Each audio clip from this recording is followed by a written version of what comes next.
¿Ya? Por eso me quiero terminar ahora de extender. Si alguien no ha hecho su reposición de práctica el sábado y quiere hacer hoy, podemos hacer siempre y cuando terminemos este tema y nos quede tiempo. Si no, ni modo, si queda más en la noche. ¿Ya? Ok, entonces vamos a continuar. Como habíamos dicho, los eicosanoides es una vía súper importante porque nos ayuda a entender lo que estamos viendo de aire. Si se han dado cuenta el sábado, pues sí tiene una relación bastante cercana. Entonces, como decíamos, por la vía de los eicosanoides se producen un montón de mediadores químicos diferentes y todos estos tienen funciones diferentes. Entonces, en muchos casos, productos que están producidos por la misma vía metabólica tienen efectos opuestos y eso es importante para entender la terapéutica y los trabajos así. Entonces, cuando hablamos de las prostaglandinas y los tromboxanos, fíjense en los órganos neuroendocrinos, las prostaglandinas se asocian a la liberación de hormonas antihipositarias, sobre todo las prostaglandinas C. En lo que es el metabolismo óseo van a estar relacionadas a un aumento del recambio óseo y en el ojo disminuye la presión intraocular, sobre todo las prostaglandinas C y las IF, y por eso hay preparados de estos que se pueden utilizar en cuadros como glaucoma, por ejemplo. En el caso de los leucotrienos, lipoxinas, epóxidos y radicales libres, tienen funciones diferentes dependiendo del órgano específico que estemos hablando. Si hablamos de los leucotrienos C4 y D4, hemos mencionado que estos son muy importantes a nivel de la parte respiratoria, ¿no? En los bronquios, por ejemplo, están muy ligados a broncoconstricción y aumento de las secreciones. Por eso es que se dice que juegan un papel muy importante en la hiperreactividad bronquial. De ahí que vamos a ver que tratamientos para pacientes con bronquitis, con asma y demás, son con inhibidores de leucotrienos, como el montelukast, por ejemplo, ¿sí? En corazón disminuyen la contractilidad y el flujo coronario, y en lo que serían células inflamatorias hacen que los polimorfonucleares, sobre todo los eosinófilos, aumenten su quimiotaxis. En el caso de los leucotrienos B4, estos en colon generan inflamación. Se cree que podrían asociarse, por ejemplo, a poliposis u otros cuadros asociados a inflamación crónica. También aumentan la quimiotaxis de polimorfonucleares, pero en este caso de tipo neutrofilo. Y en los linfocitos aumentan la proliferación y diferenciación celular de este grupo específicamente. Las lipoxinas A aumentan la quimiotaxis de los polimorfonucleares de tipo neutrofílico. Los epóxidos son potentes vasodilatadores renales. Se cree que esto estaría ligado a un mecanismo de protección renal. Las lipoxinas A y B inhiben las células killer y también están asociadas a vasoconstricción. En el caso de los radicales libres, vamos a ver que existe una liberación de 8F prostaglandinas F2-alfa a nivel renal, que podrían estar asociados también a disminución o alteraciones, como hemos visto, a nivel renal y compromiso de la función renal importante. Esta es la parte que más nos interesa de este tema de eicosanoides, que sería su aplicación clínica o cuando los utilizamos en cuadros terapéuticos importantes. En el aparato reproductor femenino dijimos que tiene acción oxitósica, y estamos diciendo acción oxitósica, no estamos diciendo que es oxitocina, ¿sí? La oxitocina habitualmente, ¿qué hace? Produce contracción del útero. Entonces las prostaglandinas hacen que el útero se contraiga, igual que la oxitocina, pero no son oxitocina, ¿sí? Por ejemplo, los preparados de prostaglandina C2 y F2-alfa, como la dinoprostona y otros, lo que hacen es... ¿Qué tanto hablan ahí atrás? Si quieren vayan a hablar afuera, no tengo ningún problema, pero me distraen si ustedes hablan y yo hablo. ¿Ya? Bien, entonces fíjense, cuando hablamos de su acción en el útero, vamos a ver que estas prostaglandinas estimulan una contracción intensa, espástica del músculo uterino. Por lo tanto, si fuera una mamá embarazada, le van a inducir un aborto, ¿sí? Si fuera un embarazo de una gestación más avanzada, le van a producir un parto pretérmino. Entonces, por ejemplo, el famoso Citotec, el misoprostol, pertenece a este grupo, ¿sí?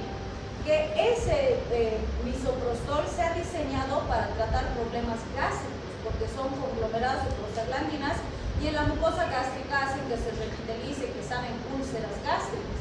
Pero es un fármaco de prescripción controlada porque se usa principalmente para inducir abortos y no para problemas digestivos, ¿sí? Entonces, sí habrá situaciones en las que de forma terapéutica nosotros vamos a buscar la evacuación de un útero que está con un producto que está en mal estado, o un producto que no es viable, o es un aborto incompleto, por ejemplo, nosotros vamos a estimular el vaciamiento de la cavidad uterina y si fuera necesario después hacer una limpieza por curetaje o por otras técnicas. También es importante entender que se pueden utilizar para inducir un parto a término, es decir, ya está el bebecito de la edad que corresponde para que nazca y no nace. Entonces sí, podemos usar para que el útero se contraiga y pueda nacer ese bebecito. ¿Sí? Bien. Aparte de la contracción intensa del útero, van a producir reblandecimiento del cuello uterino, van a aumentar la actividad de proteoglicanos hidrófilos y esto va a contribuir a la evacuación del contenido intrautero. ¿Qué ventajas tienen en relación a otros como la oxitocina, por ejemplo? Que estos no tienen el efecto antidiurético que tiene la oxitocina. Como desventajas sí tienen bastante sintomatología adyacente como náuseas, vómitos, diarrea, broncoconstricción, más si son prostaglandinas F2A. ¿Sí? Entonces con esa aplicación se ha podido utilizar. En lo que sería el aparato reproductor masculino se han usado en cuadros de disfunción eréctil porque producen vasodilatación a nivel de los cuerpos cavernosos y eso facilita una erección. El alprostadil es uno de los que se ha utilizado que tiene prostaglandinas E1. En dismenorrea también se han usado prostaglandinas E2 y F2-alfa justamente para regular el ciclo en pacientitas que tenían ciclos muy irregulares. El requisito es que nos cercioremos de que no es una paciente gestante, porque se podría inducir un aborto. ¿Sí? En el aparato cardiovascular pues tiene grandes beneficios. En pacientitos con hipertensión arterial o hipertensión pulmonar que no responden a las terapias convencionales pueden ayudar porque el efecto vasodilatador y diurético, por ejemplo, de las prostaglandinas C, nos ayudan a controlar mejor la presión arterial acompañando a los otros fármacos antihipertensivos.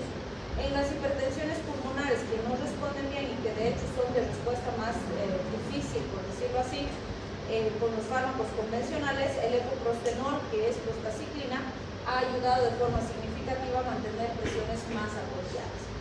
En las enfermedades vasculares periféricas tenemos dos situaciones importantes. Por un lado, por ejemplo, cuando queremos mantener el conducto arterioso permeable, le damos al pacientito recién nacido prostaglandinas E1 y prostaciclinas para mantener permeable. ¿Qué implica eso? Durante la vida intrauterina, el conducto arterioso y otros conductos mantienen una comunicación izquierda-derecha entre los dos lados del corazón y de circulación, porque es la madre la que se encarga de oxigenar la sangre. ¿Sí? En el momento del nacimiento, todas esas comunicaciones del lado izquierdo con derecho tienen que cerrarse. ¿Sí? Y es así que se separa la circulación mayor y la circulación menor, como han aprendido en embriología. En algunos casos, por decirles, el bebecito tiene una malformación congénita cardíaca importante y necesita cirugía para corregir esa malformación, es deseable que el conducto se mantenga permeable hasta que se haga la corrección quirúrgica. En ese caso le damos prostaglandinas para mantener esa continuidad hasta que se pueda operar al paciente. ¿Sí? Ahora, puede pasar el otro caso, que por ejemplo ha nacido nuestro bebecito prematuro y no se ha cerrado completamente, o sea, se han estado terminando los cierres, la separación del lado izquierdo y derecho, pero el conducto arterioso se ha quedado parcialmente abierto. ¿Sí? No grande, no es necesaria una intervención quirúrgica, pero cuando auscultamos al bebecito se escucha un soplo ahí, porque hay un shunt de izquierda a derecha, se está mezclando la sangre arteriosa y la pulmonar, entonces, o la venosa y la arteriosa. Entonces, en ese caso, por ejemplo, no necesitamos operar al paciente porque la conexión es pequeña. ¿Qué hacemos?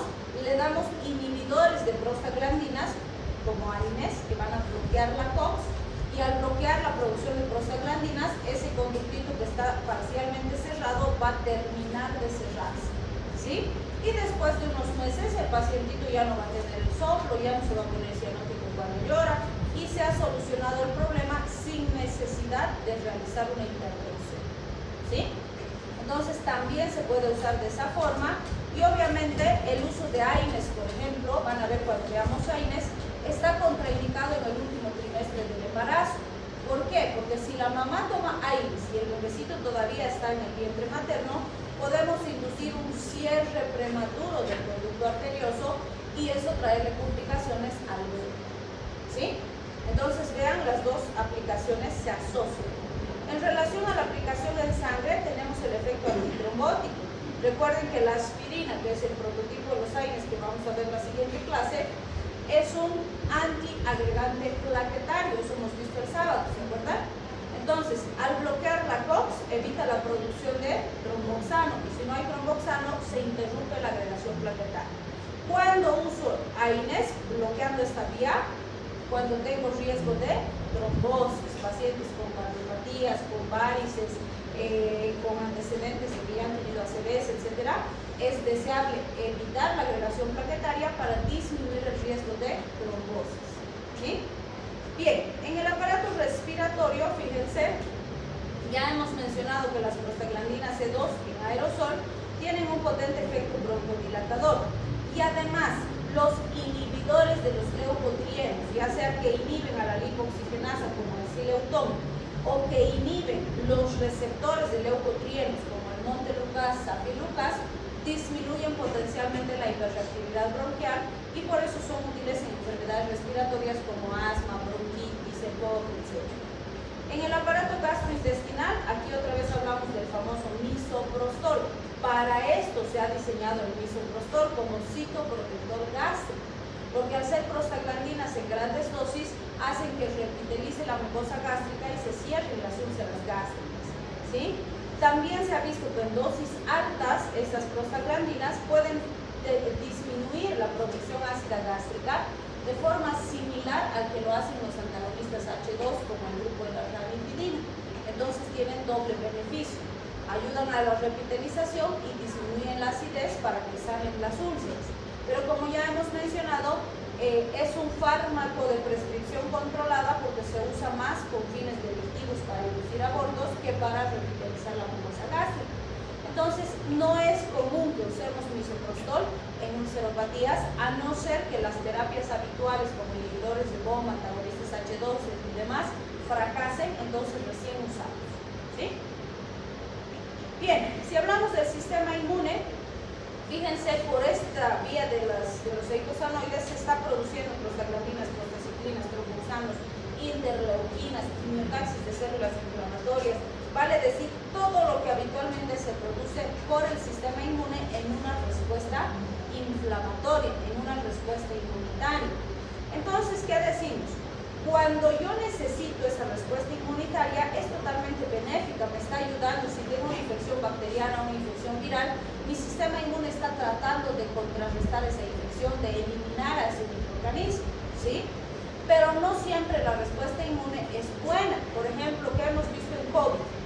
Cuando los pacientes ya tenían neumonías y se complicaban, la causa principal era una tormenta de citoquinas. ¿Qué es la tormenta de citoquinas? Una reacción exagerada, exacerbada del sistema inmune que empieza a producir daño.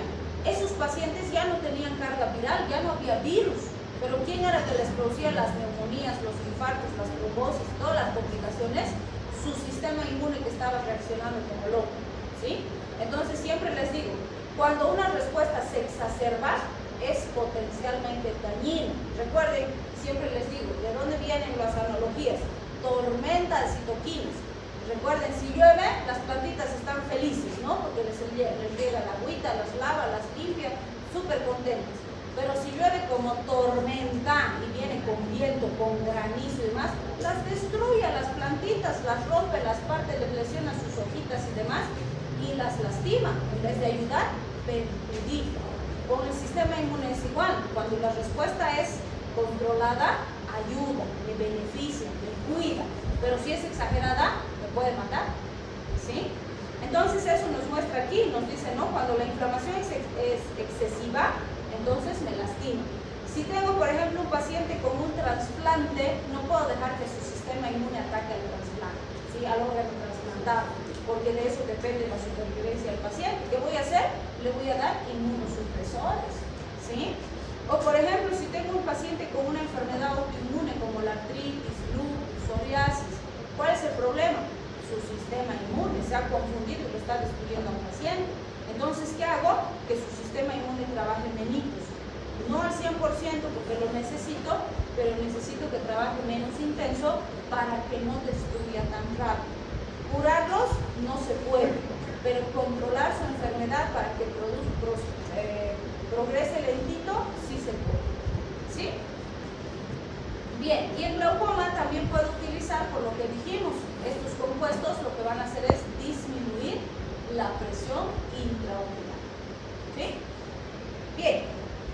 Ok, entonces no se olviden, hasta aquí va a ser nuestro examen. ¿Sí? Ahora vamos a continuar con AINES. ¿Quiénes son los que no han dado su examen el sábado? 1, 2, 3, 4, 5, 6, 7. Ya, aquí adelante sillas y me